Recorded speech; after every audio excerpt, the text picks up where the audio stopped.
All right. Hold So, on. Hold on. Hold on. I need to record as well. All right, we're good. He just doesn't want to hear you speak. True. It's like I've heard enough of Devin for one night. well, I guess we'll start now then. So, Now's a good time to start. All right. hello everyone. Welcome to another episode of an unexpected podcast and the first one of this new edition that has just come out. We're filming this now right at the new year, January 3rd. I've got my co-hosts, uh, also Matt Iverson on the line. For anyone who sees the YouTube version of this, I seem to have taken his name as well. And then we have Alisher and Evan Iverson as well. So I'm actually filming this from Matt's house, so that's the reason it has his name on it. I'm actually using his Yeah, computer. he broke in and we can't get him out. No, You don't just moonlight as Matt Iverson, like the Baltimore version of Hold Matt on, Iverson. don't reveal that now. Okay. that's right.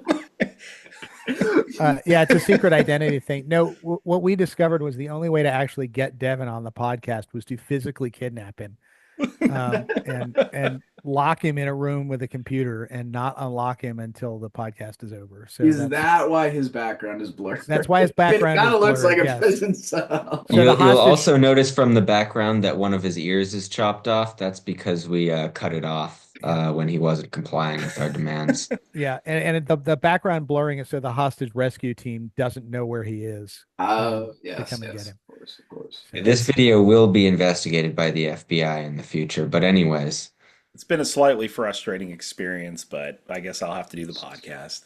So, all right. So for today's episode, what we're going to be doing is going over essentially five army lists that have kind of different categories. So we're going to be talking about an army list that we really like each. So the game has just come out. I imagine we haven't tested literally every single army, but we've definitely thoroughly looked through it. We're going to be talking about an army list we don't like, kind of like for whatever reason, or maybe that they're just scared of it. So maybe it's overpowered or something of that. And keep in mind, again, game just came out, but this is speculative talk. So we're going to be talking about also an army that we think got buffed, an army that we think got nerfed quite a bit, and then also a sleeper army, one that we think is actually really interesting, might be very surprising that people aren't really looking at right now, but probably should be.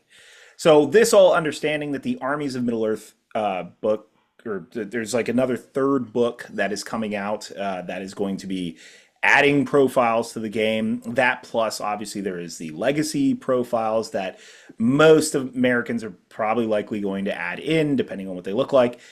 So there's a huge chunk of profiles, and all of these get slotted into the armies that we're talking about. So this could change as soon as that book is getting released, but we're just going to go off of what exists right now. So, with that all being said, let's talk about armies we like. All right. So, let's start off with Matt.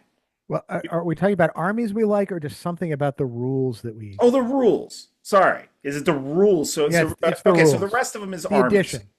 Okay. Yeah. So, So then the first two questions are based on rules, the rest are armies. right. Got it. Um. Yeah. Just everybody harken back. Well, actually, the rest of you weren't there, but about 10 minutes before we got on this podcast, I went to Devin. I said, "You've got the five questions, right?" And he's like, "Yeah, I got it. I got it down." Right. Um. You mean So. it's not on a note card in your cell? I always forget to write it down. I'm They're gonna just. take off the other ear really quick. Um. no, All I right. think you did write them down, Devin. I I, watched you write them down. I think they're you in just the other didn't bring the room. notes with you. Do you want me to go get them for you? Yeah, I would have got them myself, but you guys locked me in here, so. That's Mm. true. All right. So something I like about the new edition. I, so I'm going to be general. I like the new rules. I think I have a hard time coming up with uh, a new rule, something in this new rules manual right here that I don't like. And uh, that includes the, by the way, the changes to magic.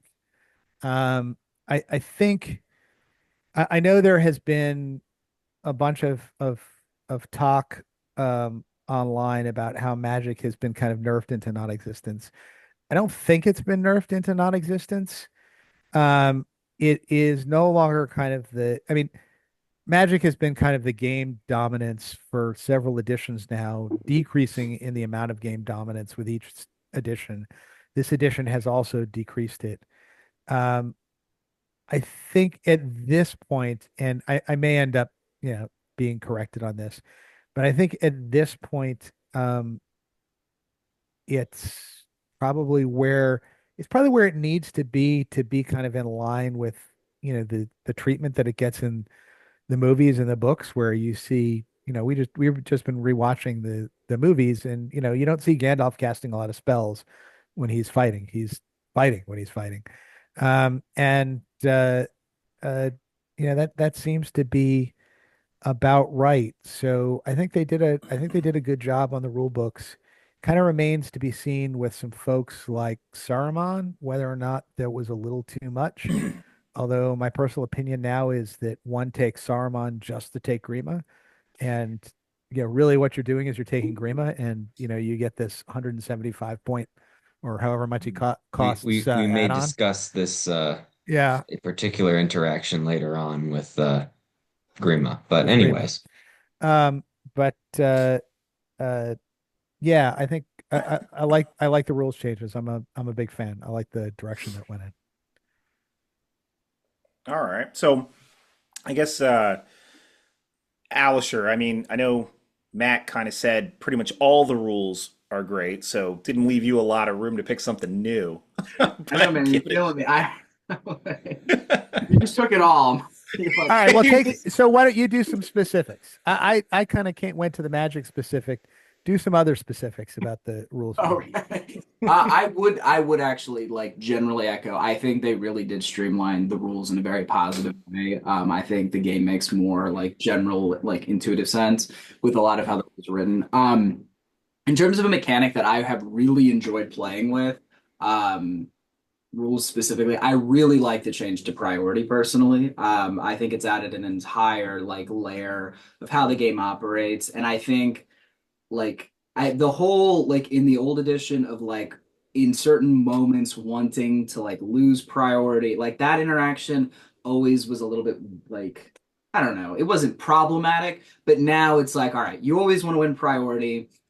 I feel like there are a few different like well, there are a number of different mechanics in the game for certain armies to like help them win priority. So I like that interaction a lot. I think that one really jumps out to me that I've enjoyed. Okay. All right. And Evan, perchance, do you have one that's different from the two that Matt and Alisher gave? I can't say I've got one that's different from Dad's because I feel like Dad's is all encompassing, but I do have one that's different from Alisher's.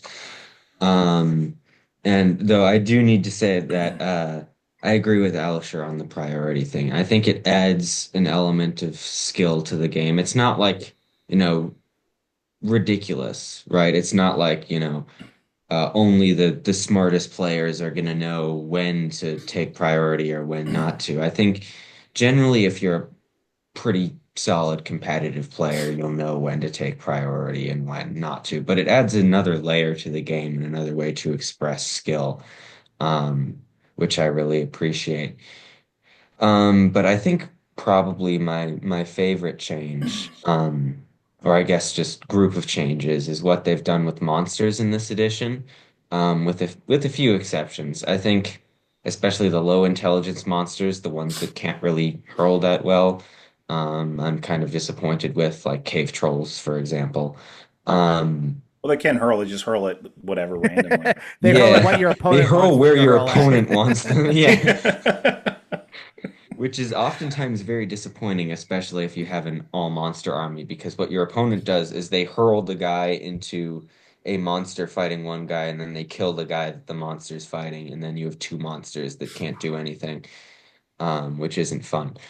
Um, but anyways, honestly, I don't even think hurl is the biggest change, though it certainly is an interesting one. I think the biggest change, and My dad and I recently played a game of Eagles versus Goblin Town, and my Eagles just ate up all the goblins, partially because of being able to make strikes against the spear supports, which drastically increases the killing power of your monsters and means your opponent has to think very hard about whether or not they should be spear supporting monsters. Because if you don't spear support, you're going to have less attacks, you're probably going to lose the combat, and your guys are going to die. If you do spear support and your monster rolls a 6 and wins that combat anyways, you're going to lose potentially double or close to double the number of models that you would have lost normally fighting that monster. Yeah. Um, and when I was playing against Dad, that was an extremely potent rule because it meant I was just chewing through goblins much quicker than before. Changes to Barge as well. For those of you who don't know, Barge is now D3 plus 3 this edition instead of D6, um, which means it's much more consistent, right? Oftentimes you'd barge a model and then you'd roll a 1 and then your monster would go nowhere. Now it's minimum 4 inches, which means you're probably going to charge into something else. Um, so all in all, just a big fan of the monster changes. All right. Well, I mean, just to chime in on, what I've seen so far. I mean, overall, I think when we talk about the rules and anything about the community, I've been keeping up with the community and, you know, different responses they've had with the rules. And I think overwhelmingly, like any negative criticism actually hasn't really been directed at the rules itself, the actual rule book. It's usually directed at like the army building process or like something about the armies. So, I mean, from my understanding of it, it seems that a lot of it is a lot more positive on the changes. I mean, of course, you have people who don't like some of the changes, but it seems like overall, with the exception of the army building process, the removal of the matrix, which is it depends on who you are with that. Um, it's been a lot more positive, and it seems like that's being echoed here. I mean, for me, I would have ended up saying the priority role being my personal favorite. And beyond that, the rules haven't, or at least from my purview, been changed a lot. Like there's not a ton of changes to it. Little tweaks here and there with chariots, war beasts, which are interesting. I can't say that they're like it's my favorite rule. It's like okay, that's interesting change. Makes certain units more viable. But outside of that, though, I mean, is there any other super radical change? I mean, those are pretty much the big ones: magic, monsters, and priority roles. I mean, I think I mean, even in chariots. reference to like war gear, it's really just how the armies utilize it, not necessarily the actual changes to war gear itself. Yeah, I mean, There were quite a chariot few heroic actions that changed a that are different. bunch, Yeah. and Oh war yeah, beasts and chariots, like Yeah. Dad said. And I think war beasts and chariots, I think both work a lot better. And um, so war beasts, I think, work a lot better. yeah, And chariots, the rules are a lot more streamlined and frankly yeah, make a lot more sense. yeah. Um, and so, between those two, I think those were improvements. I mean, There, are, yeah. I'm not sure how many more war beasts you're going to see on the table as a result of this, but um, I mean, we actually did, we pulled out the Mumak War Leader a week ago, and I mean, I can't remember the last time I played with Mumak, but I pulled it out and we had a fun game against um, a um, an Angmar army, with a Witch King with a Morgul blade, and managed to have a good game of cat and mouse with the Witch King trying to stalk the Mumak and the Mumak trying to run over the army without getting stabbed and killed. So it was a lot of fun. So Well, I mean, I guess even in respect to heroics, I'll at least put a chime in the fact that they're still trying to make the other heroic actions better, and I think they overall succeeded. Jury's out on heroic challenge, but every other one seems to have a place a little bit more now, where it's actually like, oh, okay, I might actually use this, so I can enjoy that as well. Again, not my favorite change. It's just like, okay, this is nice. Again, mostly all positive. So I guess then, with that being said, it seems like we're all pretty positive about the rule book. Matt, what's a negative change that you're thinking about. So, so I'm not convinced this is a negative yet. This is something I'm fearful over, and this concerns the new Armyless Legion concept. And it is not the problem that most of the complaints are about, which is that it's too restrictive. It's taken away this weird army of all Fountain Court Guard that I used to play. I don't have any problem with that. Those folks that know the list that I bring know that I tend to bring pure lists. I tend to bring, you know, reasonably themey lists. So I have no problem with that. My concern is how the legions, well, or the army lists are structured now with their new special rules. That one thing we have noticed in playing a few of these games is that often there seems to be a kind of a rock, paper, scissors element to these armies, Mm. where one army will have a special rule or a component to it that makes the game almost unwinnable for the army that the other guy happened to bring. And like the classic example for this is there's a bunch of armies in here that have hatred X, either for one group of a significant group of troops or sometimes for the entire army, um, or +1 to wound or something like that. And where those things are triggered, like if you have an army that's, hatred men and you're fighting men, or you have an army that's hatred Mordor and you're fighting Mordor, and you run into Mordor, Mordor is going to have a really bad day. And I have some concern with that. I don't know how prevalent that's going to be. And it may just be that because of these various interactions, that we're going to see less people who are going like 6-0 at a tournament because one time they happen to run into an army that just is a hard counter to them. Um, and I don't know, maybe that's a good thing. Maybe that'll keep tournaments a little more edgy, and it won't be like one guy who happened to bring like the right army and ran over everybody else. So maybe that'll actually end up being a good thing. I'm not entirely sure at this point, but it's something I have some trepidation about. One thing I've always voiced on this podcast is, there's nothing less fun than spending a bunch of time preparing for a game, showing up to the game, seeing your opponent, seeing the scenario, and realizing you're about to get blown out. I think they went a long way when they adjusted the scenarios to make different ways to win. And I think that's great. And maybe that'll help ameliorate this. Um, but I have some concern with some of these army list matchups that, I'm gonna take my men, I'm gonna show up, I'm gonna run into the hatred man army, and the my opponent's just gonna walk over me. It's gonna be over by turn two. So or at least turn two of combat. So that's a concern. That's my concern at this point.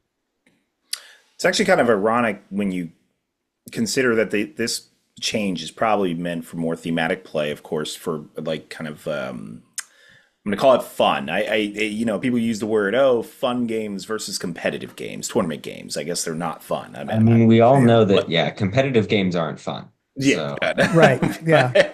So, Wait, that's why yeah. we all play them so much because we hate having fun. Well, and yeah. also because we haven't gone and looked in the dictionary under the definition of game. But um, Well, I guess keeping in context for some reason why we use it that way. Um, what's interesting is that rock, paper, scissors effect actually has less impact on a tournament where you're going to get 6 games, and all right, this one game sucked, but at least my overall tournament might have been good. Whereas in a fun game, you set it up, you've done all the things, and it's like, oh, I lost. And it's like, I don't know. Well, I guess in that kind of environment, you would purposely say like, ah, please don't play that army, and then you just don't. yeah, But I mean, and that's why I'm kind of making the point about I'm not kind of sure how this shakes out in a tournament contest, yeah. where you're going in, you're playing 6 games, and you run into to one that kind of like blows you apart.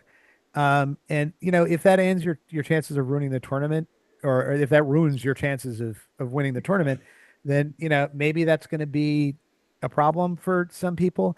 I mean, on the other hand, if that happens to like everybody in the tournament once, then on a tournament wide basis, maybe that's okay. And maybe the way that you end up winning that tournament is to turn that game that was stacked against you from a 20-0 blowout to, an 11-6, something like that. And that's what tips you over the top to winning the tournament. Because, the other folks who ran into that matchup got blown out 0-20. So maybe that's going to be a thing. So that's why this is a fear. This is not something I hate about it at this point. All right. Well, then, Alistair, what for you? Anything else beyond that point? I mean, I don't. I will, I guess, loosely say that I dislike the restriction of how legions are set up, largely because, and I didn't really necessarily think that this was going to impact like the enjoyment of the game for me, but like a big part of the game over the last 5 years, like that made it exciting was that, you kind of end up thinking about like the variables in list building all the time because, with certain restriction within the kind of the parameters of certain restrictions, there's so much variation. And that's what last edition represented. So like I'm sitting around, I have like 10, 15, 20 minutes that I'm trying to kill. Like just in my normal life, like I'm getting to hobby without physically hobbying. So that's the only note I'll add on that. I don't actually dislike how they've set up the legions. I think they've done a pretty good job. I feel like uh in a way, I think interest like so the games that I've played so far, to some degree, I feel like my experience has been that the games, and this might just be kind of tailoring matchups to be more even. I think the game is like has gotten a little boring in the sense that like you have a list. I guess maybe my chief complaint is like so like Thranduil's Halls. There's two ways to play Thranduil's Halls, Rivendell. There's three ways to play Rivendell. So from that end, I think a lot of game dynamics feel a little bit more. On one hand, I would say my experiences playing games have felt more chess-like, but on the other, I would say they're intrinsically less interesting. So that's maybe my like biggest like apprehension about the new edition so far. Legions and such aside, I really don't like the change to strike personally. I really think that that's like negatively affected the game Yeah. because there's literally just a general feeling of helplessness when you do not have at least even fight with your opponent. I actually completely agree with that. I mentioned the heroics got overall better earlier, but I completely forgot that strike is one of those that actually it being nerfed is problematic. Yeah, I'm not. I don't like that change. All right. Well, I'm gonna be a naysayer on that because I like that change. Okay. I like the Well, fact that if you take a Balrog, you got an Uber Beast, and there's very few, if any, folks who are going to be able to match you. mm, So they need to come up with another way to kind of deal with that. I mean, yeah. I like the fact that like something like Beorn or Treebeard, your average fight five, hero that can strike is probably going to get outmatched by them. And I think they've done a pretty good job of throwing in some guys who are at that top tier of fight value that can't strike. So that you've got like Gil-galad, for example, who's fight nine, who's going to beat almost anybody, but you have a chance to top him with Aragorn, and he can't stop it.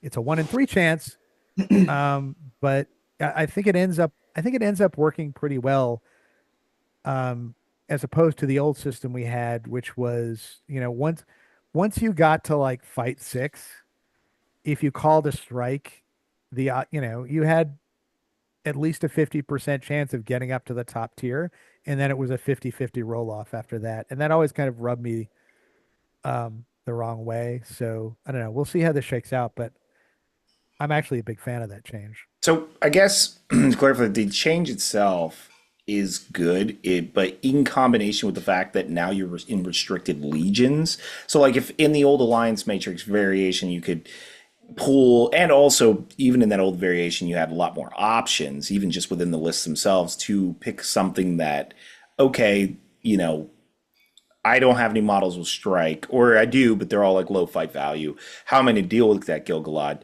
You could pick models and such, and even ally in something that could deal with that, even if we're going to call it magic, which is the easy thing. But now you can't. So now it's like, okay, if your list has absolutely no way of dealing with a big hero, then you got to get super creative. Unless the scenario allows you to, get around that problem. And now for competitive players, we relish that. So that works for us. But I think a lot of casual players will have a lot of struggle with like, okay, this almost helplessness of like, all right, I have no magic, I have no stopping power for this thing. I maybe the army's even small, so you can't even throw bodies at it.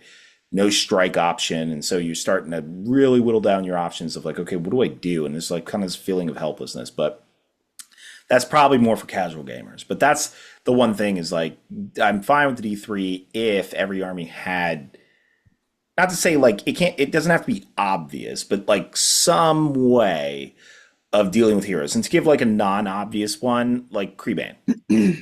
You throw Creebane in front of a hero, it's gonna stop it for a second. Like and so like it's an answer, not really, but like something to like and plus you can also just throw it in. But it's just an example of one where it's like, okay, maybe you have this oddball way of halting a hero or a Yeah. mega.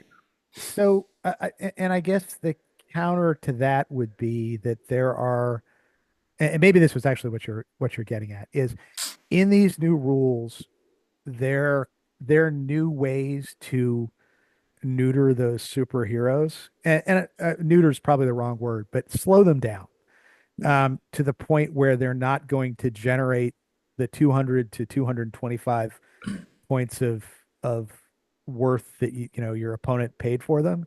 It's like for one thing, it's much easier to get people off of their horses with the sharpshooter rule, so you can shoot them out with the new hurls that monsters have. The fact that now you can channel, that channeling has become an auto six. So, one of these advantages to, people like Saruman and Gandalf that a lot of people are dunking on online is, they can throw a might point into a channel and they can dump your Aragorn. Well, Aragorn's a little tougher because he can resist a little better, but they can dump the high power heroes off of their horses pretty reliably. Um, and if you do that at the wrong time or where those folks are out of position, you can kind of keep those guys out of the game. Um, and the same thing with like a channel compel at the wrong time, especially if you can then dump them off and then channel compel them. That there's a lot more subtlety to how you kind of need to take these guys out. But one thing you can't reliably do anymore is you can't say, well, I've got this 100-point hero and I can throw him into that 200-point hero and I can strike up. And if I get lucky, I'll kill him. And I think that's a good thing. I think it's good that you need to come up with another solution to that 200-point hero that's running around out there. And so that 200-point hero's 200 points are actually justified. All right, Evan. Well, did you have anything that wasn't mentioned already as far as dislikes? Um, well, I guess to sort of reference back to Dad's previous talking point about how the game almost feels rock, paper, scissors-esque in nature. Um, and I agree. I'm not a big fan of that. I feel like things could be balanced out a bit more. I mean, obviously, this game isn't chess. We can't have it be perfectly balanced. And that's always going to sort of this beats this sort of nature is always going to happen with this game. Um, I think what I've noticed in the games that we have played so far is generally we have fun and close games. The issue is, I don't know if you guys heard of this particular game, but there's a game that school children like to invent, at least here in the US, that is called Rock, Paper, Scissors, Gun, where one kid's just like, ah. I know I'm going to pull out a gun and gun beats rock, paper, and scissors. And that's sort of what it feels like shooting is doing this edition. Yeah. Because I was trying to figure out where you were going with that. All right, I'm practicing. it feels like whenever one of us takes a shooting list, we are pulling out the gun, taunting the other person and saying, "Nah, nah, nah, nah, I win." Um, and I think this is a combination of two factors. It is partially because blinding light has been severely nerfed. Um, and there are also buffs to shooting models, for example, Legolas. There a lot of models got expert shot. Sharpshooter is a bigger thing, so you can pick the horse and then shoot out the horse. Um, and like I mentioned, the by far biggest change is that blinding light you have to cast it every turn, and it's not guaranteed to be cast. Along with the fact that a lot of the high defense options, which are dwarves, aren't currently in the game yet. And the other aspect to this is I personally am not a fan of the six scenarios that they picked um, to put in the rule book. And I preface this by saying I like all of the scenarios individually. The issue is combining them all together because if I'm not mistaken, three of them make you start in the back 12 of the board. One of them is Reconnoiter, which means you're starting all the way at the end of the board. One of them is Maelstrom, and one of them is you deploy on half of the board. When you deploy in the back 12 or at the back of the board, your opponent is going to get, on average, 3 or 4 turns of shooting. Which let's say they have strength 3 bows, you've got a defense 5 army, you're probably losing maybe upwards of 10 guys, depending on their shoot value. Um, which makes things extremely unbalanced because they are not paying nearly as many points for those bows as you paid for the points of models you just lost. Um, so there are a couple armies that we've tried that seem to do this in the most overwhelming fashion, which I'm not going to spoil, because I'm sure some of these armies will be in our most powerful armies picks. Um, but that is my main concern is shooting. It feels like tournaments are going to be very heavily shooting focused, and I think especially more theme focused players that go to tournaments more to play their favorite armies are going to suffer more from this, surprisingly, because they're going to roll up with their unoptimized, potentially lower defense army, and they're just going to get shot to pieces by a competitive army. And I feel like that's going to be a huge negative play experience. And even for competitive players as well. I really don't like playing games where it just comes down to a shooting war. That's not fun for me. And I am concerned that a lot of games will come down to that. So I hope a couple of things. Hopefully, some of the armies that we will highlight later that I think are too strong will be toned down, and hopefully the scenarios they added in the match play guide, which I believe we're supposed to get 18 more, um, will be more will allow you to deploy closer together and mitigate the effects of shooting. All right. Well, then I mean, that's actually one I was going to pick, but I suppose just to keep piggybacking off of the scenarios topic, I kind of find it unfortunate that they decided to double down on the banner VPs, but yet still not give everyone an opportunity.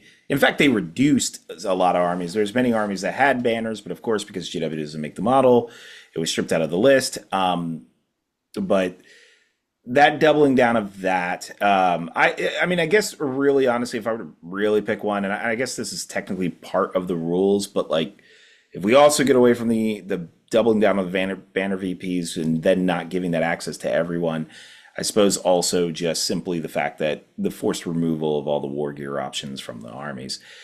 which of course really limits a lot of building. There's a whole lot when it goes to that. That's really probably my number one that makes me cringe. But if we're not including that as part of the rules of the game, since it's not a rule, right? Like it's just the removal of stuff, then the VP, it keep continuing to add that to scenarios when not everyone has access to it. So I fully agree with you on the word you're saying. Yeah, hey Ed, you're a Matt, bit quiet. Oh, hang on.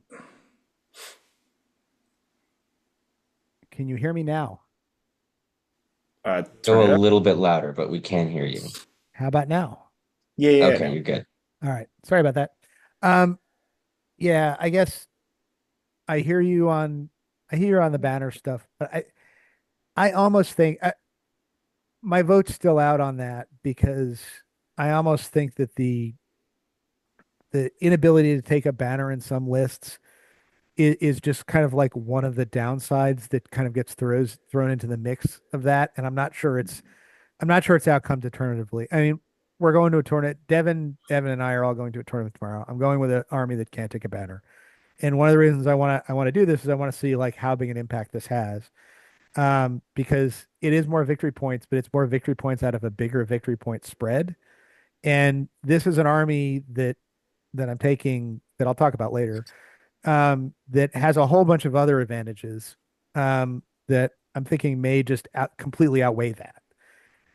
And I think that may be a thing. I mean, to Evan's point earlier, I think I had my volume turned down when I was trying to jump in there. If you're going to a tournament and that's going to use the six scenarios that are in the book, you either need a shooting army or you need an army that has some sort of hard counter to shooting, either a high defense or some way to march across the board quickly, or both, or else you're going to get devastated.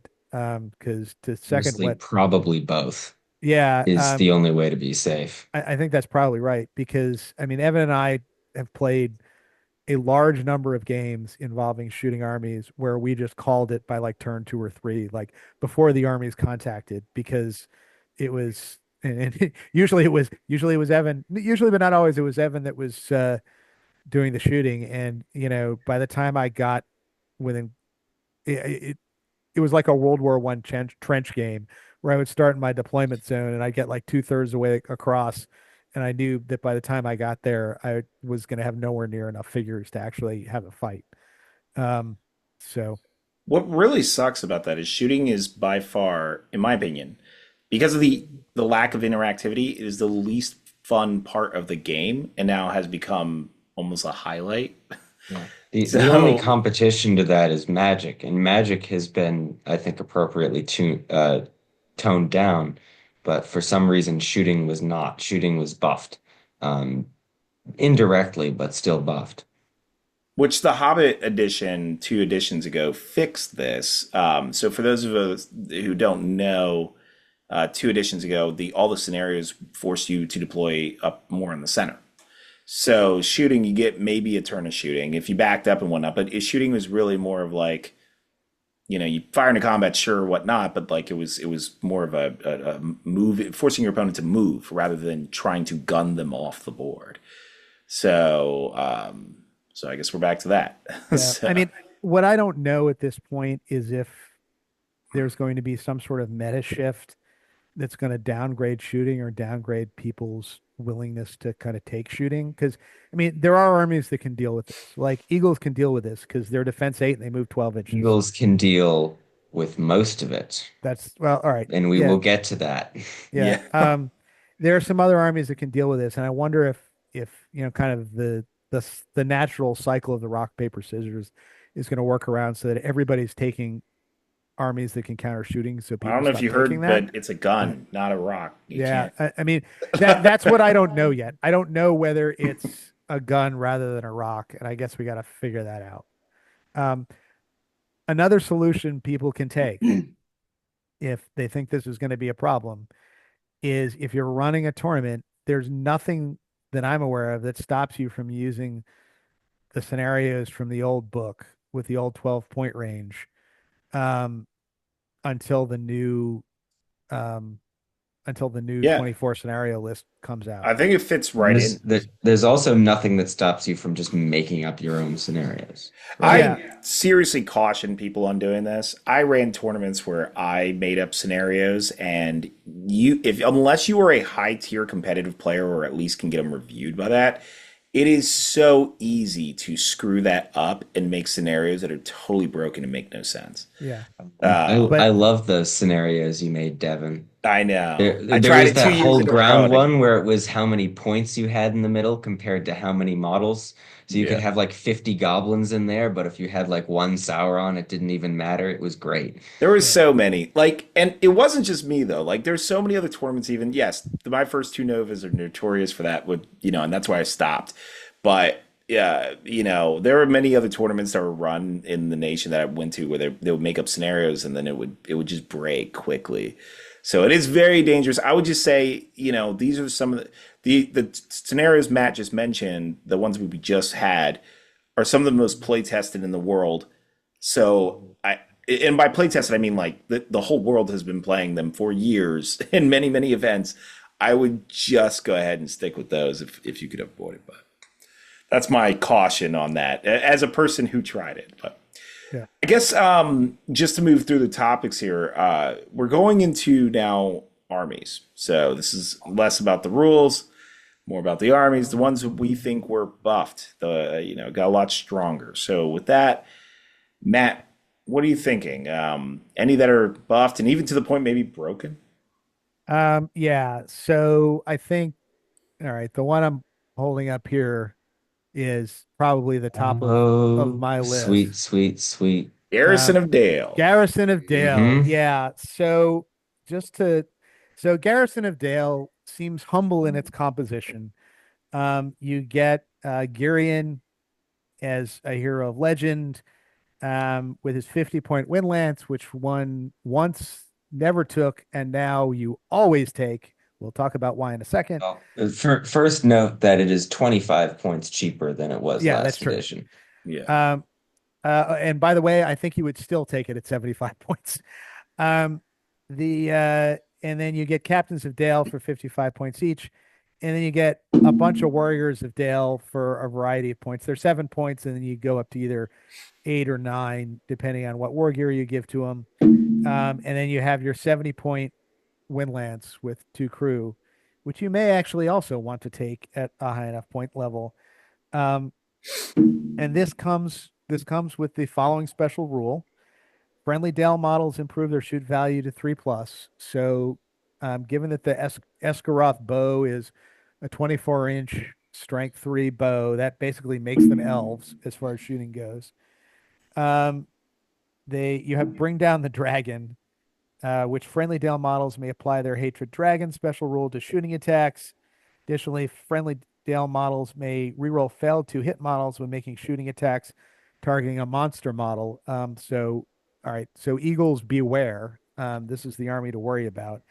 And oh, by the way, with the Hatred Dragon special rule to shooting attacks, can we all think about how bad a day Smaug would have if he ever attacked Dale under this edition?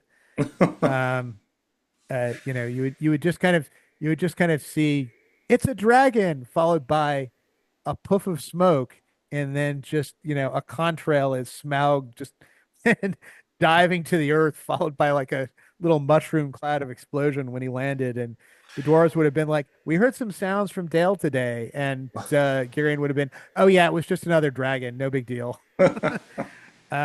Yeah, so that would be an awful day for Smaug if he ever ran into a Dale army.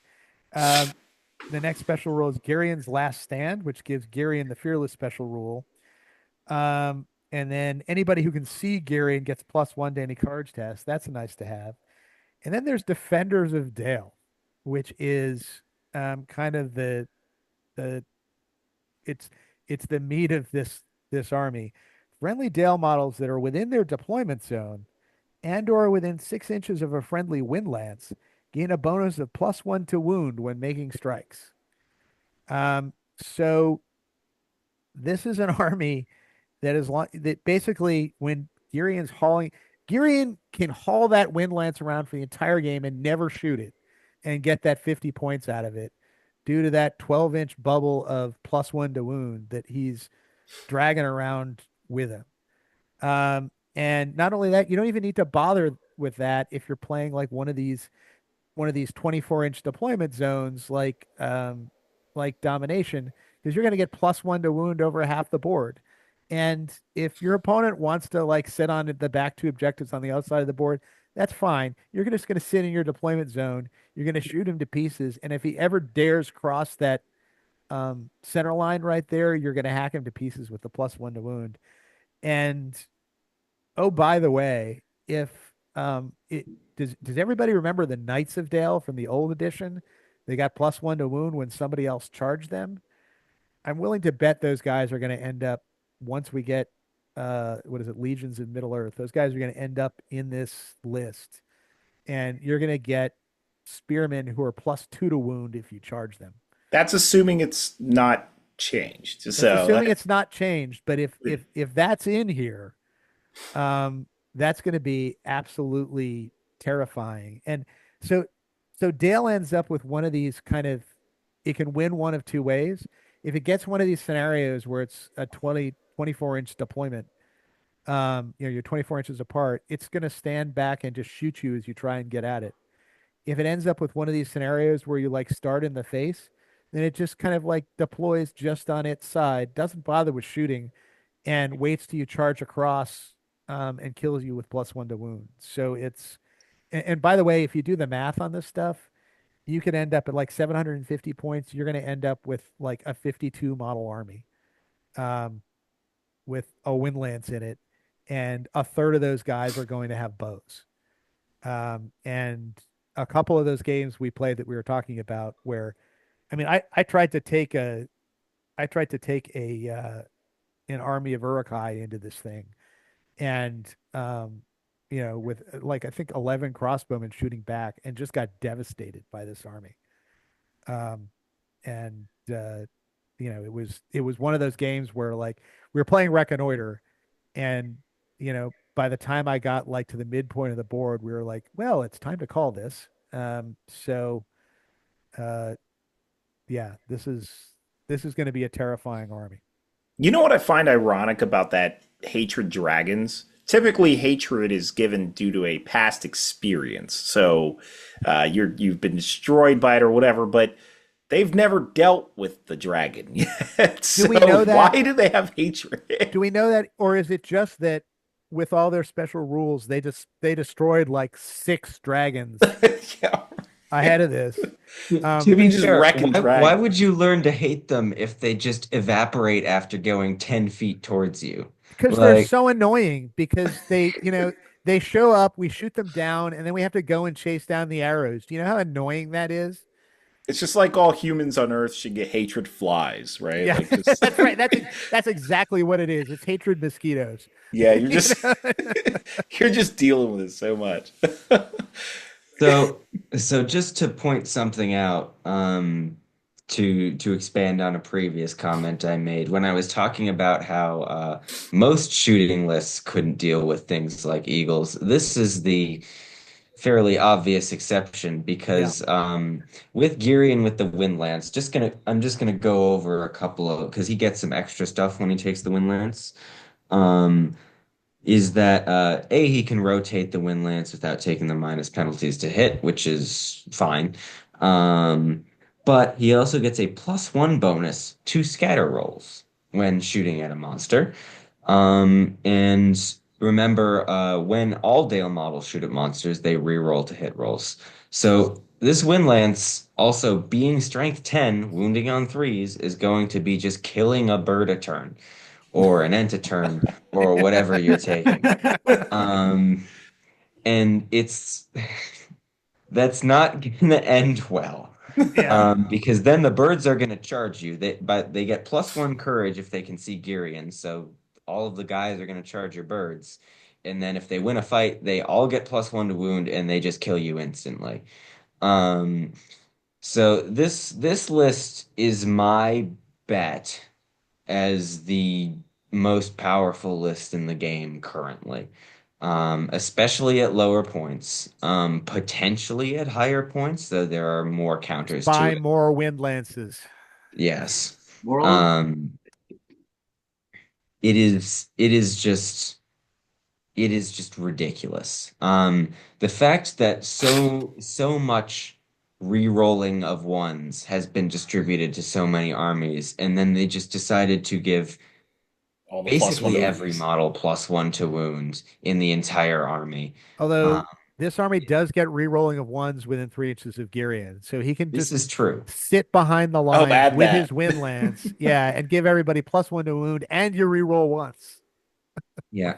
So I imagine this list is going to be playing very similar to how Arnor played last edition, and I assume is going to play this edition, where the heroes just sort of sit behind the line, contribute some might points. Girion spends some might points to, do some stuff with the Windlance, and then you just sort of let your troops do the work, because with the sheer number of troops you're going to be able to get, because your heroes are super cheap. You're going to be outnumbering your opponent probably, or against hordes, you're going to have even numbers, and it's not going to be even when they get into combat with you because of all your shooting. And then you can basically just sit there and wait for your +1 to wound to do the trick. Um, so I've been trying to figure out lists that beat this. It hasn't been going well, but I've been trying. I think Lothlorien might have a shot, just because if you take Galadriel, you can get Blinding Light, which isn't as good but is helpful.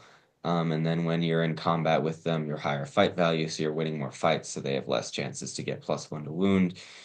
But honestly, I don't know. Iron Hills would do it.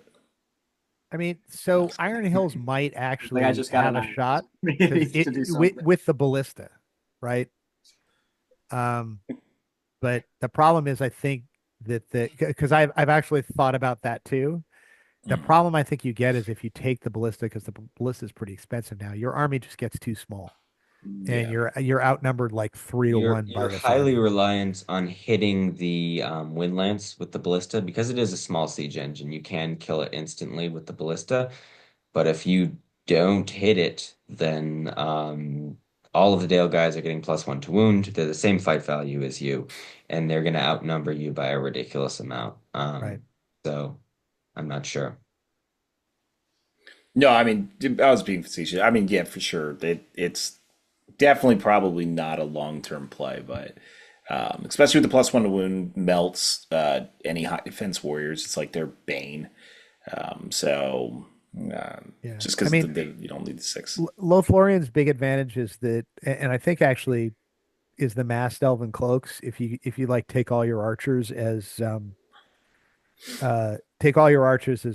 the wood elves with the elven cloaks, and you rock them up within 24 inches behind some cover, and you just start shooting, and then you just hide everything else in the army, and that forces Dale to come after them.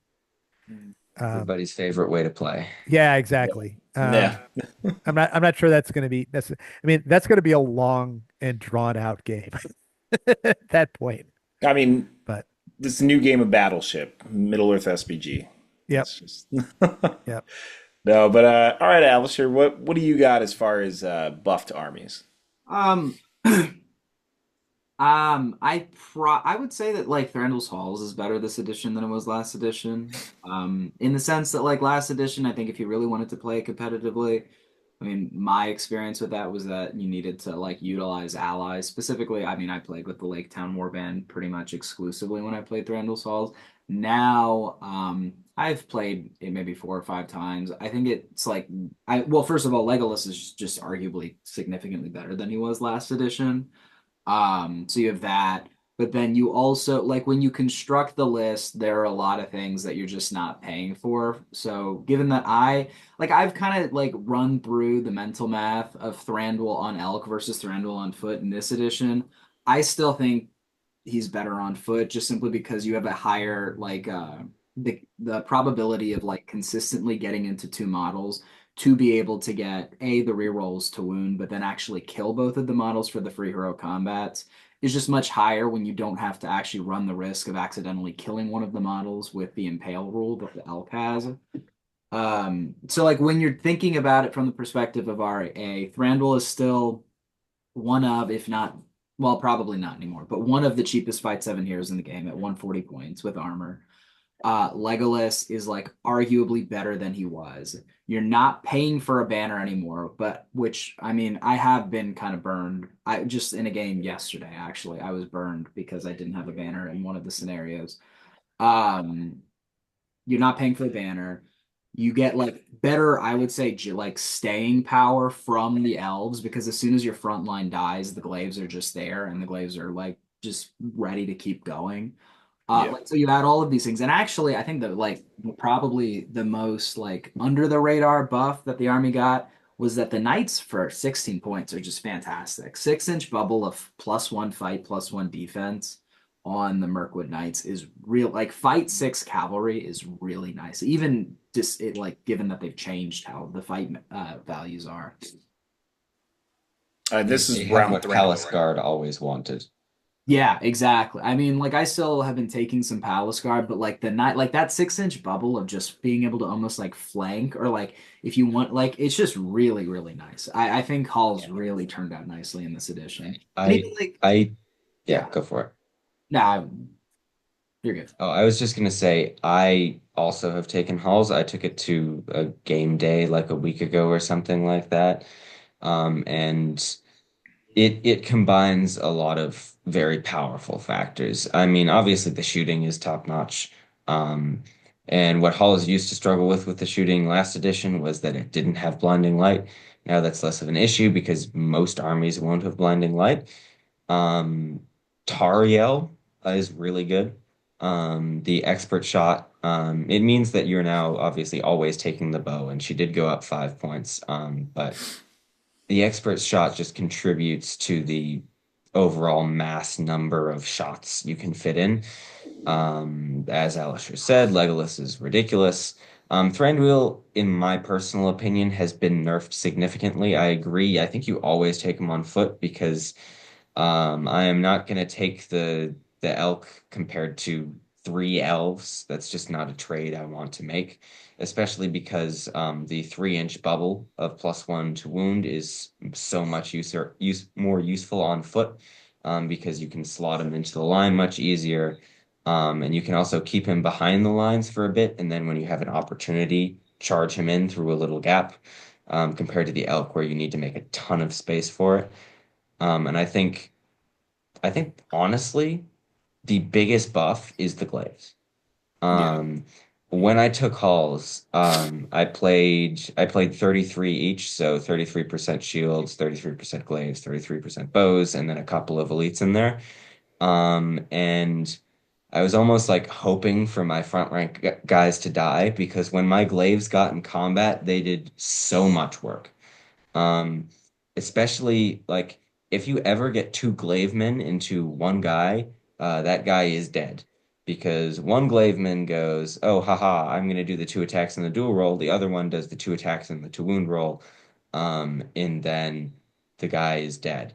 Um, there was also some interesting tricks I was able to pull off with Thranduil's +1 to wound bubble. I had one glaive in range of it and then one glaive out of range of it. So I had the glaive out of range do the two attacks in the fight, and then the glaive in range do the two attacks to wound. So they get extra attacks to wound. Um, so right after that game day, I went and modified my list and made it 50% glaives instead, just because of how useful the glaives ended up being. Just having that extra attack in the dual roll especially, but also to wound in some specific cases is super handy. All right. Well, then, technically, Evan, I guess you kind of piggybacked off of Alistair's pick. Are you just saying Thranduil's Halls is the one you also, or did you have another one? Evan, basically, you've taken Matt's and my list, and you've been like, Yeah. actually, they know what they're Well, talking. so here's the interesting thing. I had written down two armies that I wanted to discuss, and they were both of your armies. About. Uh, So I sort of have to have to come up with a different one, but I think it's going to be the list that I'm actually taking to the tournament we're going to, which is Men of the West, which compared to its previous iteration has been buffed significantly enough to be almost unrecognizable. Um, I mean, I could sit here all day going over the buffs, but the main ones, you can actually take Fight for troops that aren't garbage Dull Amroth Knights, because Warriors of Minas Tirith are now Fight 4. Um, every hero can now lead every troop. So your Legolas and your Gimli and all that can lead Minas Tirith guys, so you don't have them sitting on their own and you have to take more heroes to lead warriors. You can mount your heroes, which is extremely good, um, especially for Aragorn, who part of the problem was he was only on foot, so he couldn't make a lot of progress. Um, what else is there? Legolas has been buffed. There's a lot of individual hero buffs. Legolas has been buffed. Aragorn's been buffed, so he's much harder to shut down with his Ring of Barahir and resistant to magic. Um, and as sort of a final straw, you can forego the horses and take birds. More specifically, one bird, which is Gwahir, who, for those who aren't aware, now has 3 attacks, which is ridiculous. All right. Well, then, I mean, as for me, I'm gonna have to be super speculative because I have not played really any games with this just yet. So, going to my first tournament tomorrow.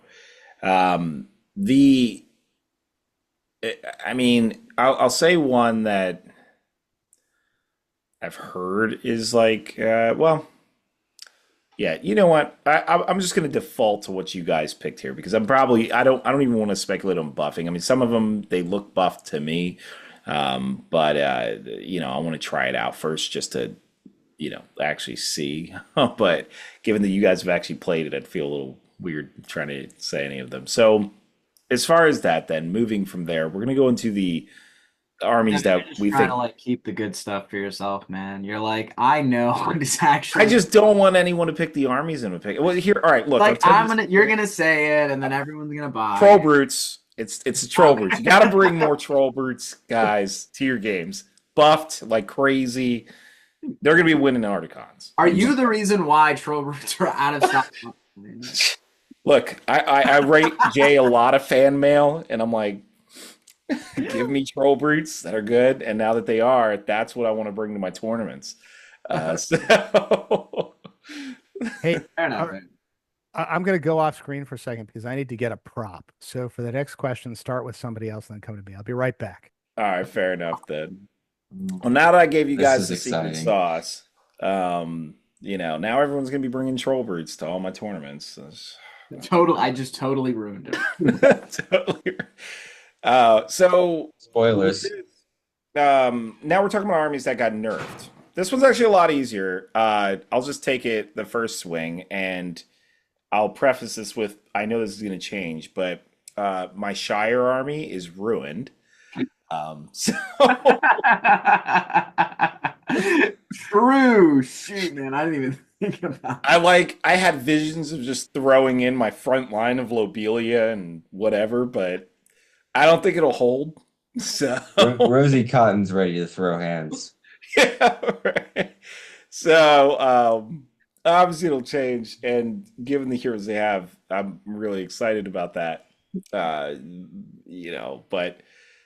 assuming it never does change, then yeah, Shire List has been crushed. So that's the nerf of the day.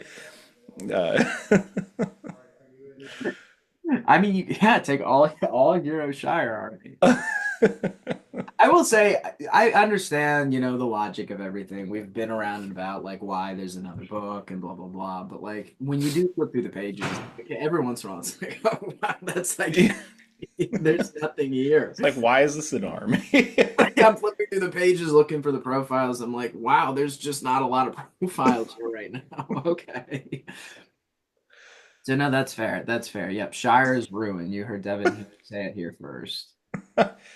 It must be because I don't know. They were just so broken before. They were like, you know what? You guys don't need an army.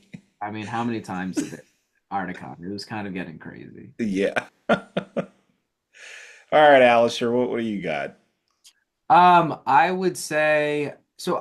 Okay. I'm gonna preface this by saying I'm kind of jumping the gun in so much that like I have not play tested it, but I think Lake Town. I would say maybe Survivor specifically more than Army of Lake Town got pretty knocked down in this edition. The defense three is really bad. Which is Um, surprising because they're an army with yeah. armor. Well, so Like, there's a oh, the part of light. me that's like hopeful that that's like an FAQ change that we're going to see sooner rather than later because like I totally get the shields. All right, light shields, but like the fact that like theoretically the guys with armor and the light shield are lower defense than just the army of Lake Town guys really doesn't make sense at all to me. And we're Yeah. looking at like still like a 50 model horde that's D3. Like I mean Goblin Town works because you have like 80 to 100 of them in the list. I real Now obviously there's more buffs than Army of Lake. There are survivors, but that one really stands out to me right now as something that I feel like got nerfed in this edition. Hmm. What about you, Evan?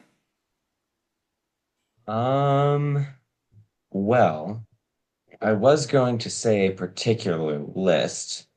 But the prop that my father just grabbed makes me think that the list I am about to say is the list he is going to say. Ah, So I am going to pick a different list instead. Um, and I am going to go with Dear Sweet Army of Thor. Because oh boy, um, I think this army I think is the one where pretty consistently. None of the models were nerfed nearly as much as the survivors of Lake Town or the army that my dad is going to discuss. Um, but consistently, every model that you used to take in that army was nerfed. Um, Thror and Thrain, I believe, went up by 10 points each, and they got basically nothing in return. Um, Young Thorin went up by 5 points. Young Balin and Young Dwalin, I think, stayed pretty similar, but nobody took them anyways. They got Dwarf Kings, which are okay. Actually, I lied. Dwarf captains are better. The Erebor dwarf captains, because they have two axes. And what does having two axes mean? Exactly, you get three attacks. This is the one consistent rule in SBG, which I think is a buff. The problem is when you get to the troops. Because the Erebor Dwarf Warriors, they all went up by 1 point. There were no changes except that they got Mountain Dweller, which is not worth 1 point. Because elves don't pay 1 point for Woodland Creature, and Woodland Creature is better than Mountain Dweller because there's generally more woods on tables than there are rocky terrain. So Erebor Dwarf Warriors have gotten worse, and Grimhammers now cannot go one-handed. They must go two-handed. They have two-handed Maddox. Which, if this was a hero, because of the new rules where you get a six, you don't get the -1, it would be fine. The issue is that this is a warrior, and when a warrior has one attack, there's only a 1 in 6 chance that that one attack is going to get a six, and otherwise, that -1 penalty is really going to hurt you. Um, so basically, what this has done is it's made Grimhammers almost unviable, in my opinion. And it's made Erebor Dwarf Warriors just a point worse, which means for every like 9, 10 of them you take, you're gonna lose a guy, basically, because they're 1 point more expensive. Along with the more expensive heroes. It's just unfortunately a worse list, which is disappointing because I don't know about you guys, but I didn't see any Army of Thror dominating and winning every tournament. yeah, it's really weird how many hits they took. The only one I think that probably is just a consequence of the war gear is the Grimhammers, but the other changes kind of largely Yeah, unnecessary. I mean, but the one compounds the other, right? Because one solution to the Grimhammer problem would be you buy a warrior of Erebor, give him the spear, and stick him behind the Grimhammer, and then when you have your banner re-roll, you re-roll the spear. But now it's become more expensive to do that because those guys with the spears are more expensive. Um, so that instead of taking your shield wall, with +1 to wound in front and a -1 dual roll in front, backed up by somebody who at least had two chances to decently win the fight. Now like that whole thing just shrinks further. I don't know. It's puzzling.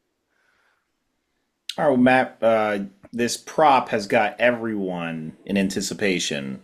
What is going on? Okay, so everybody will know. I'm going to show you the prop first, and you know exactly which which army I'm talking about.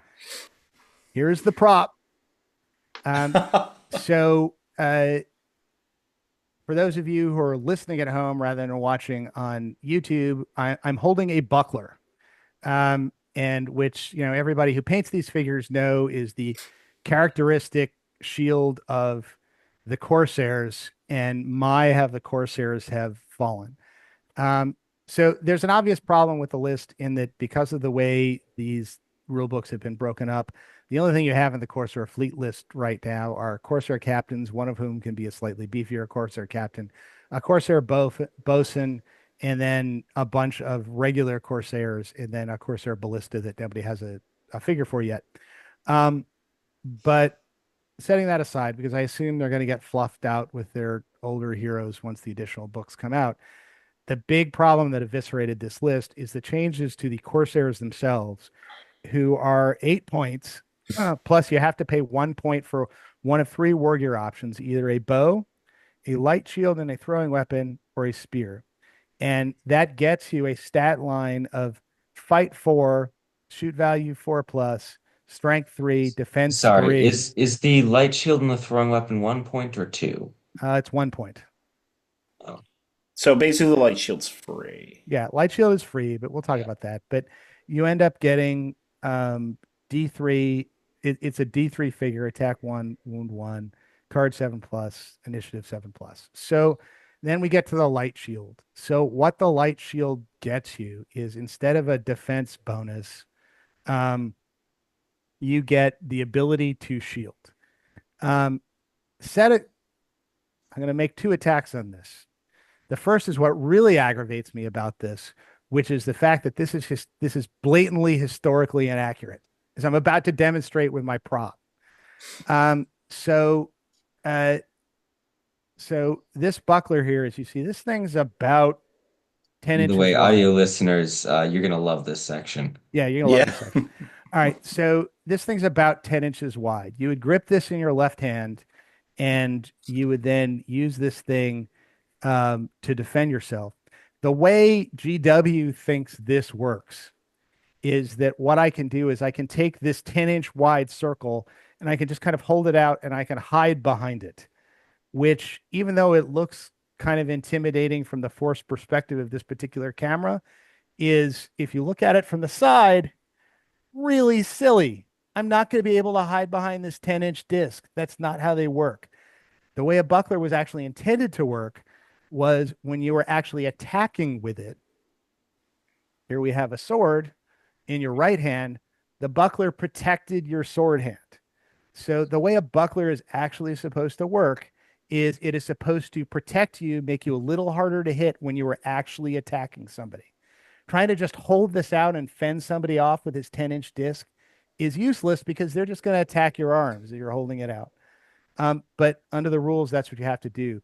This light shield, this buckler, is only useful for shielding, which is what it couldn't do, and provides no benefit when you were actually attacking, which is what its purpose was for. But at the end of the day, what you end up with is you end up with a 9-point defense 3 figure, which, as the core of your army, is useless. Yeah. And RSVP Corsairs, I'm not sure. I'm not sure how I'm not sure how this army gets buffed in any way with the additional rule that's going to ever make this army viable again. I think it's So dead. this army kind of represents an interesting idea that it kind of wonder if all shooting armies should be modeling after is, if the game is going to be super shooting heavy, where shooting armies can tear you apart before you even make contact, then I wonder if they almost should be built out like this army, where you need to shoot them down because if you don't, you're going to be in serious problems. Like the earlier armies we talked about, Dale or Lothlorien, they actually don't mind if they actually don't get the kills. They're like, all right, cool. Same with like Harad. It's like, all right, well, I tried, and then they just fight you. But this army like has to succeed at shooting you down, otherwise they're in serious trouble with the defense three all over the place, and also very expensive warriors, so they don't keep the numbers that you would expect from it. So, just an interesting thing. I'm not saying like I like the game designed like that, but At defense three, this army loses a shooting war against just about anything. At yeah. 9 points of figure in Oh, defense three, this well, army just loses a shooting war. as a counterpoint, they do have the Arbalesters that are defensive. Oh wait, never mind. Yeah. Well, look, and they also have the Corsair Ballista. Oh, right. Sorry. Yeah. So, I mean, folks will notice that Rainier Lee, one of our usual co-hosts, is conspicuously absent from this. Yeah, he And actually just saw the change and he died. Like I, I, I Yeah, I mean, he basically. essentially did. I mean, the armies that he play, all of the armies that he plays with, got kind of eviscerated by the rule Were the change. Arbalists legacy? no, Yo, but they're No. I not. think Reavers were and Arbalesters weren't, if I remember correctly. So, okay, so we can expect the core of the list to get that anti-shooting shooting capability back. Assuming Okay. that they weren't changed. Yeah. And I'm But going off the God same forbid book for these my guys shot. ever, but God forbid these guys ever get into a fight with a real army, like say Minas Tirith, where like everybody's now fight four, and you're wounding them on six, and you're getting wounded on fours.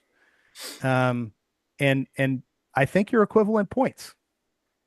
Um, so oh well. Another funny comparison is these guys are 1 point more expensive than a warrior of Arnor, which was a honorable mention, not necessarily for a buffed army, but for an army that I think is going to be very, very powerful in this edition. Yeah, that is pretty crazy when you think about it. It's like a Warrior of Arnor is same cost, but yet, well, I guess Corsairs have one more courage. I'm like, where did all the points go? Like, so They throwing didn't. weapon, yeah, throwing To be weapon. totally honest, the worst comparison is just a warrior with a corsair with spear, which is 1 point more expensive, three less defense, cannot shield. They can both spear support, and is one higher courage, but the Arnor warrior also is hatred Angmar, and of course Arvedui exists with the courage bubble.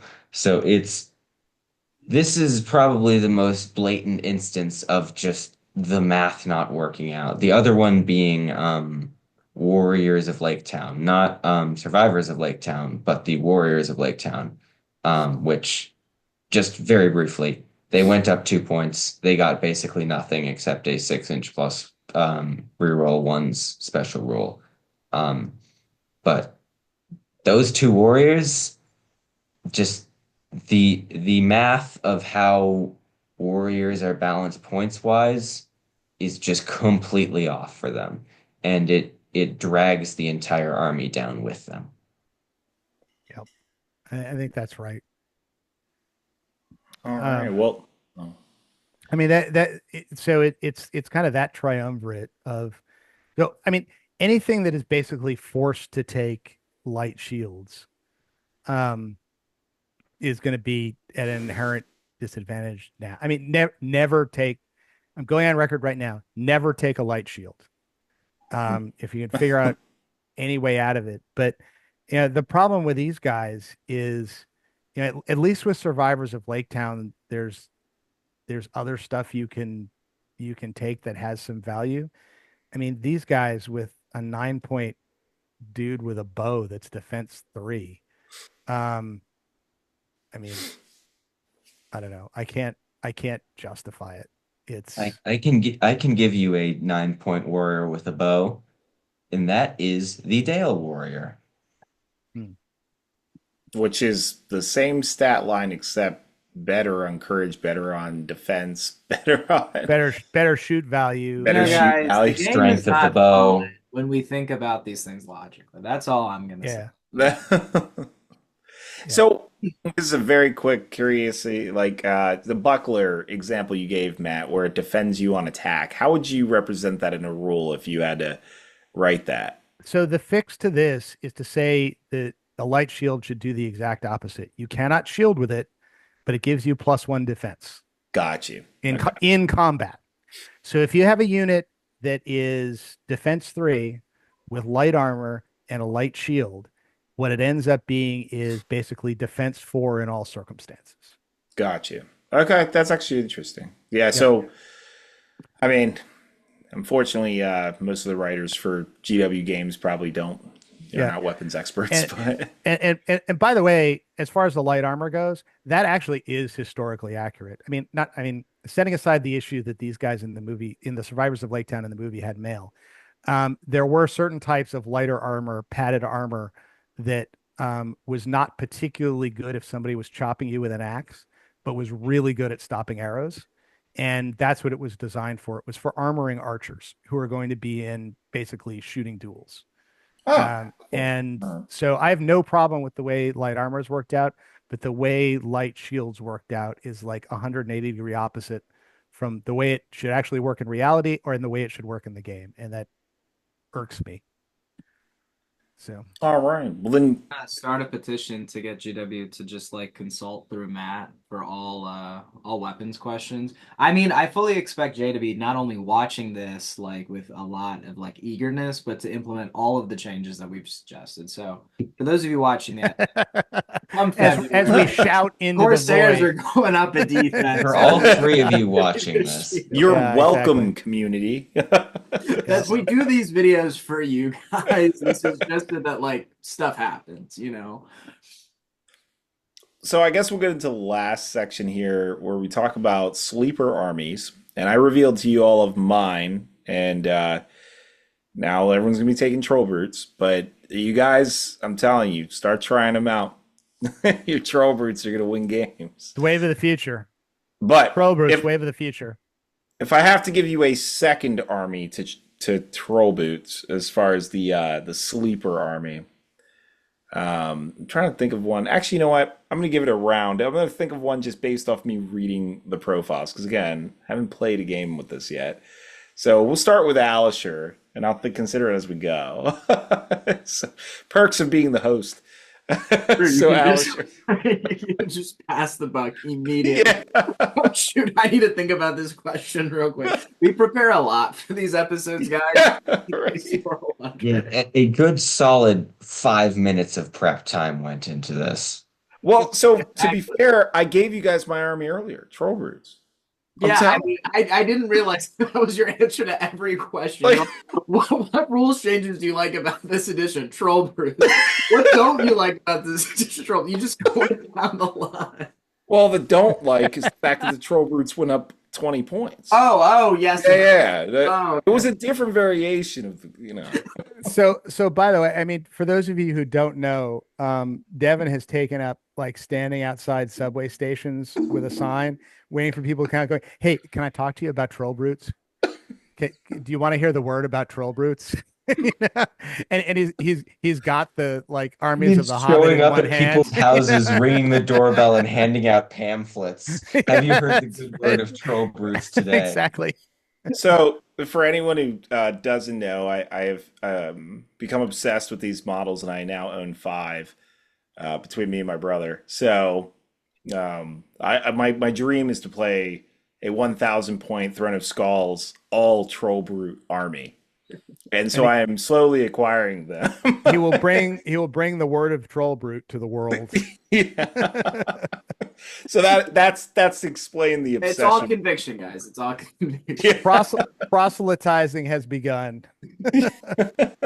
I think in terms of sleeper, so this is just going to be partially because I just like everything about it. the Ravenhill Legion, I think, is a phenomenal list. I love everything about that list, and I think at 650 points, with how they've designed it, with like you having like I think almost all your heroes being 3 attacks, you getting a banner at least. Is it all friendly models or just the dwarves get a banner from Thorin? I don't. I actually Uh, don't know. hang But, on. like you have Assume it's banner, all and I friendly think his models. banner counts for victory points. There are a couple like not real banners that count for victory points. I don't remember if his is one of them. I just love everything about that list. I cannot actually wait to be able to take that to this. It's all models, and it does count as a banner for Yeah, victory like points. I just love everything about that list. You get like the fight 7 3 attack Legolas. I think all the heroes become 3 attacks except for Bilbo. Um, yeah, I'm really thrilled about that list. The cool little Orcus like mechanic of like Legolas throwing Thor and Orcus is so cool. I'm quite fond of it. So that's gonna be my pick. All right, Evan. What do you got? Hmm. Um, I'm debating between two, and I think I was gonna say Eagles, but there's a tournament coming up in GBHL, and I'm fairly sure like 8 people took Eagles, so I'm not sure how much of a sleeper pick it is. Yeah, it's like nine. Um, It's not nine people. The so Eagles have awoken. I'm gonna go with Riders of Aomer instead, because I think it was definitely up there for me on lists that have been buffed. And I think its biggest claim to fame is that it's probably the pound for pound the list that is going to outshoot basically every other list, because it combines a 100% bow limit, with Gandalf the White and his ability to cast Blinding Light on a 3-up repeatedly, which means you're outshooting basically almost every list. Um, Are you going it's to be able to also keep up got, a cavalry army within that circle? Will they fit? I mean, the army is not going to be huge because you're going to be taking both Aemir and Gandalf. Yeah, true. Um, and there are ways to manipulate that. Um, and in addition to that, it was terrible last edition, and it has been fixed in every way that made it terrible last edition. AMR can now give off the fight bubble because it's just your general now that gives the +1 fight. Um, the strength bonus was for some reason 12 inches. It's now board wide as it should be. Um, Gandalf the White has been improved vastly. And Aomer can declare a free heroic combat every turn, which now that he's fight 6, makes him very consistent at chewing through troops. That combined with the still very powerful -1 to duel rule special rule, I think makes this army probably not a world beater, but I think it stands a competitive chance in this edition. Okay. All right. Matt, you what's your sleeper army? All One right. no one's So thinking about. this is actually, I think, two related armies. One is Thorin's Company, and the other is Erebor Reclaimed. I think on balance, Erebor Reclaimed edges out Thorin's Company. I played Thorin's Company. I'm taking Erebor Reclaimed to a tournament, um, and I'm gonna go over some of the things that I think make these armies special, many of which overlap. Um, so, by the way, these armies come with Thorin's Company. You know, you can get your dwarves. You also have the ability, if you take Gandalf, to get eagles, and you can get Radagast on his sleigh as well. Erebor Reclaimed, you can get Dane and Iron Hills captains and Iron Hills warriors. None of these matter. Just take the dwarves. Um, and so to give you an example of what some of these have, both of them have basically the ability to auto march in slightly different ways.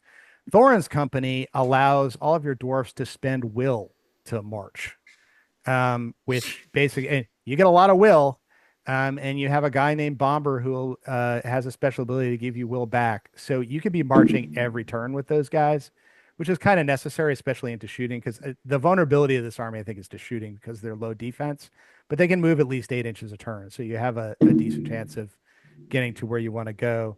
Erebor Reclaim doesn't have the will ability, but anybody can spend might to march, and you can also march into combat, which is interesting.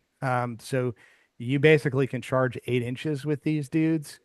Uh, then the next thing with both, which both armies share, is the entirely new family ties special rule, which, aside from being an interesting 1980s comedy, is a special rule that allows the different families of dwarves to freely share might, will, and fate. So that means Keely and Feely can do this. Biffer, Boffer, and Bomber can do this. Ori, Nori, and Dory can do this, and Oin and Gloin can do this.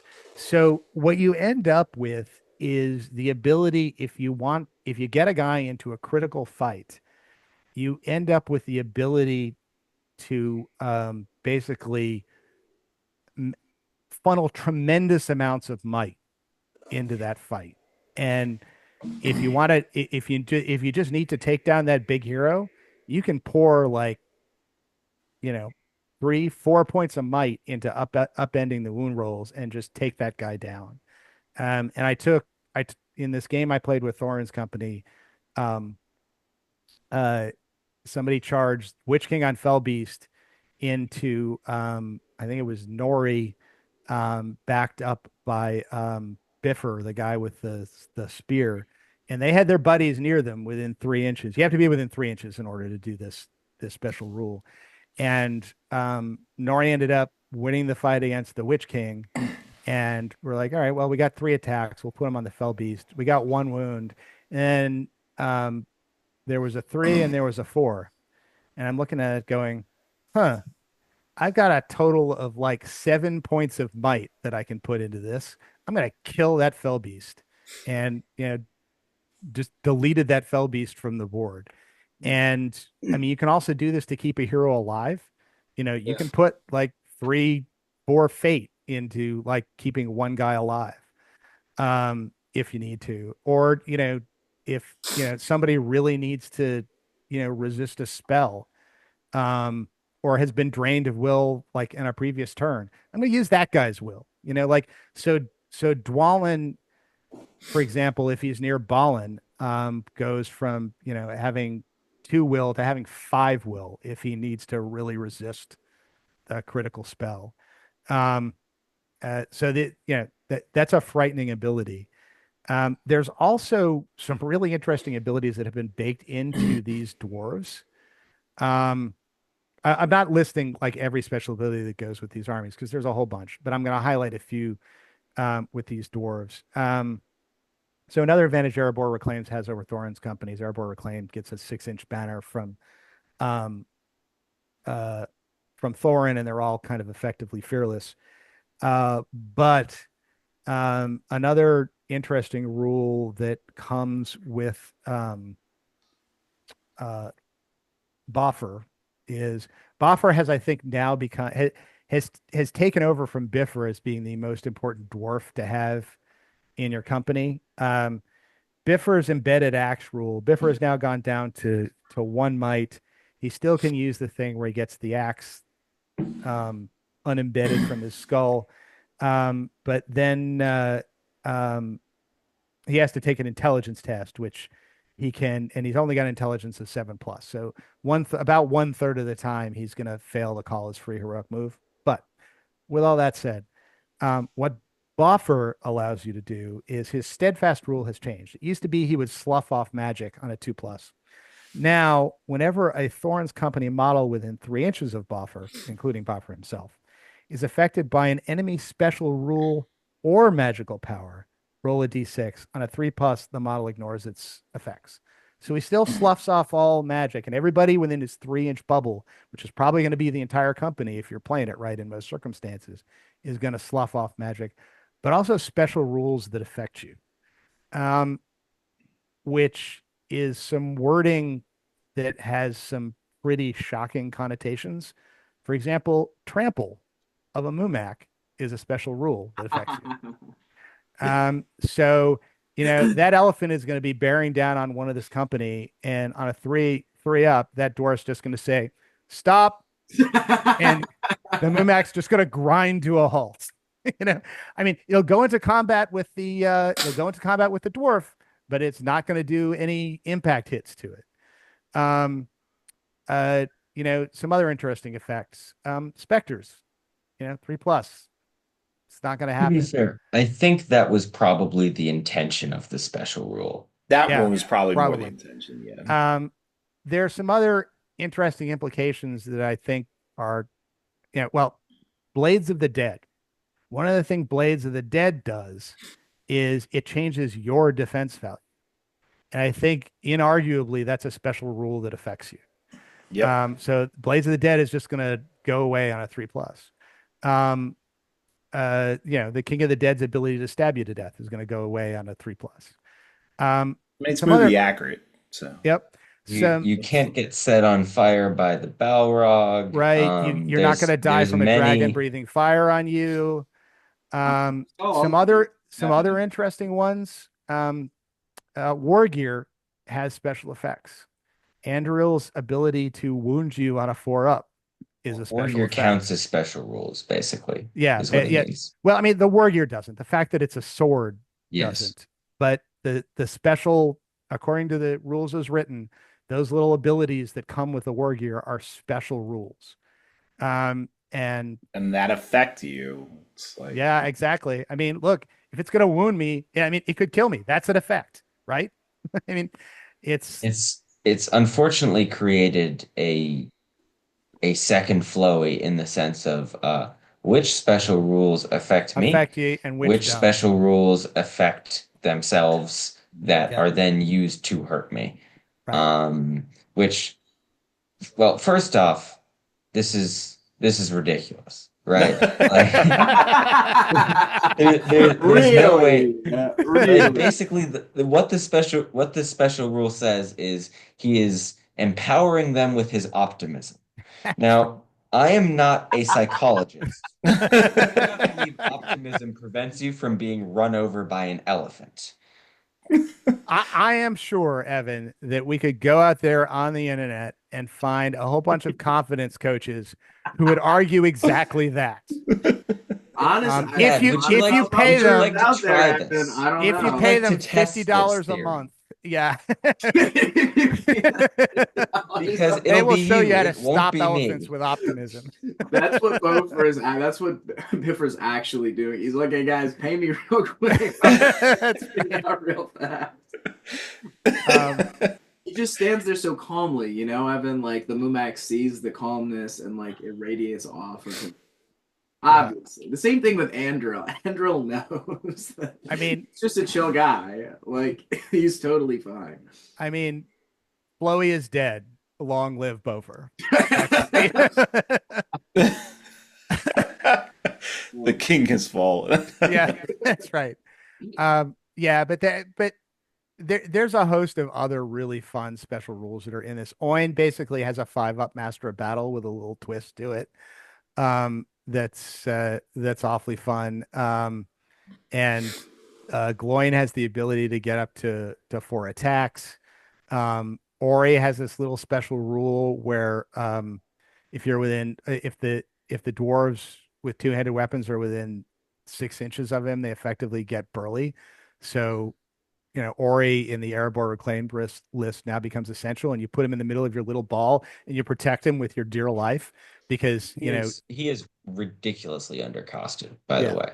yeah, Being a 50-point defense 8 model, that gives not only the 6-inch not -1 to dual roll bubbles, but also the ability to regenerate might points when an Erebor hero kills a monster or a hero, combined with the fact that he also has 2 might points base, which means he's got the same amount of might points as a captain for 30 points cheaper.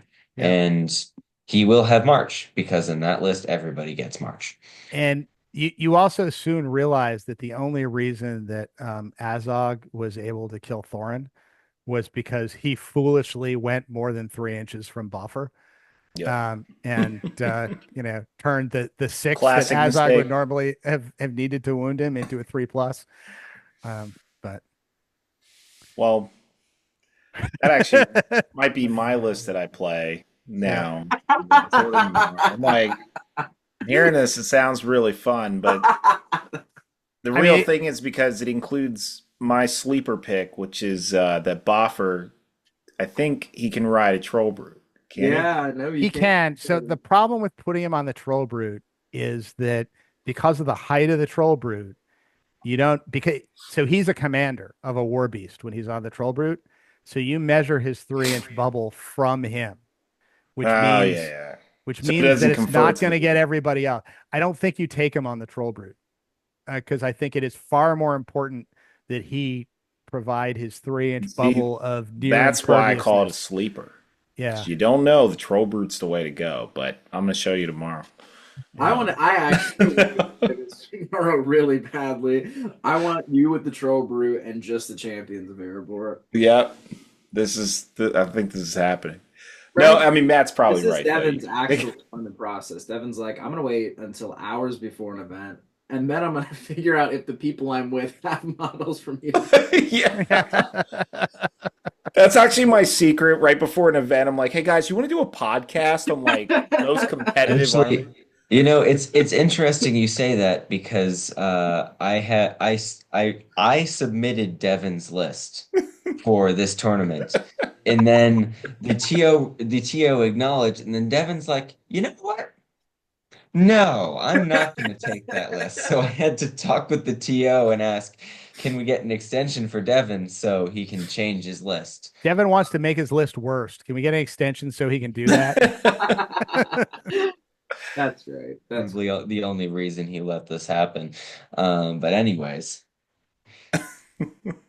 Well, all right. Well, hopefully, let us know down below in the comment section if you're on YouTube if you agree with these choices or disagree, and just your thoughts on all those main categories. We're gonna do an update to this video as we continue to play, and of course, as the new book gets released, that adds everything back into the game. And so, a lot more play testing from our group to go, and we look forward to it. So, with that all being said.